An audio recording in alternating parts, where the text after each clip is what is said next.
Euh... Comment on se déconnecte?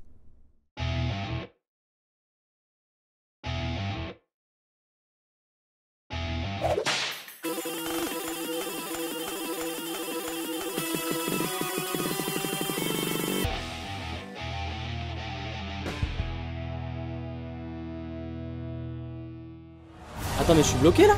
C'est pas possible, en plus j'ai même pas mangé avant de me connecter. Je veux pas mourir moi.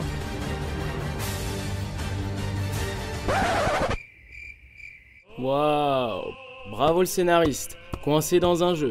C'est vraiment du jamais fait. Palme de l'originalité. C'est vraiment pour dire de m'emmerder, hein.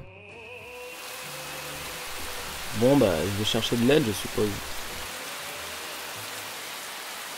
Non mais c'est pas possible. Tu te rends compte des énormités que tu dis? C'est pas des énormités, j'y peux rien si t'es formaté. Excusez-moi. Non mais attends, le type me défend que le kaki c'est mieux. Tu te fiches de moi? Monsieur Bouboubou, le violet c'est mieux. Et surtout pas d'angle, hein, que du rond.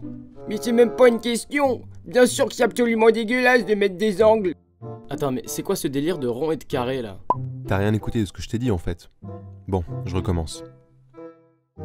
Alors, allô? Canon de la science-fiction? Eh bien, pas tant que ça. Si la base de l'univers est plutôt bien orientée vers la science-fiction, nous allons voir que l'œuvre se permet de jouer avec les codes de bien des façons, souvent intéressantes. Tout d'abord, les codes visuels sont rapidement chamboulés.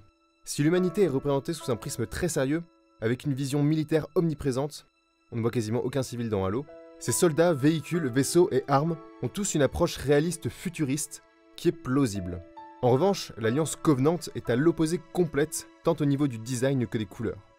En effet, les extraterrestres sont dotés d'un design tout en rondeur et surtout de couleurs vives, qui détonnent parfois grandement avec l'image que l'on se fait généralement d'une SF sérieuse, souvent sombre. Lorsque vous commencez le premier Halo, les premiers échanges de tirs avec les Covenants sont d'un joli feu d'artifice de couleurs flashy. Du vert, du bleu, du rose, pas les couleurs ternes habituelles des jeux militaires. Cet écart visuel qui a d'abord le mérite de surprendre est une vraie force pour donner une identité visuelle à l'univers d'Halo. En effet, chaque effet visuel, chaque son des armes aliens du jeu est très facilement identifiable. Alors même si ce style flashy a souvent été moqué, il a permis au fil des épisodes de la saga d'imposer un des personnages, des véhicules ou des mondes comme les références de la SF. On en revient à ce qu'on vous avait déjà dit, c'est la force d'une œuvre qui lui permet de s'imposer dans son genre, et non pas ce même genre qui permet de la cataloguer sans prendre en compte à la fois son aspect, mais aussi son message. Ce que tu dis n'a aucun sens. Pour aller plus loin, on peut se demander le message que voulait véhiculer le studio. Bungie voulait différencier fortement les ennemis pour des raisons de visibilité et de gameplay. L'ambition lors du premier jeu n'était pas d'en faire une grande saga de SF à la base. Mais comme dit le proverbe, une grande idée, c'est une grande idée.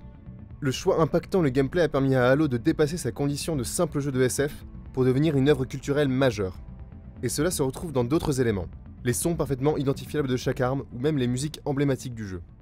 Halo est donc une œuvre qui, au fil de son évolution, a su imposer une identité visuelle très forte en brisant certains codes, l'imposant comme une référence majeure de la science-fiction moderne. Quand on parle du Major, de Cortana ou d'un Warthog, de Covenant, Parasite ou Halo, on n'a pas besoin de préciser de quoi on parle le plus souvent. Halo rejoint ici des œuvres aussi mythiques que Star Wars ou Star Trek. Tout le monde sait ce que c'est qu'un sabre laser ou comme les Spock. Enfin, à peu près. Mais est-ce que les thématiques abordées par Halo sont aussi fortes que les codes visuels? On en parlera la prochaine fois.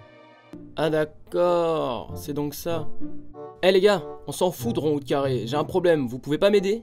C'est ça. Et pourquoi t'irais pas voir là-bas si on y est? Ah, bah, je vais voir. Merci.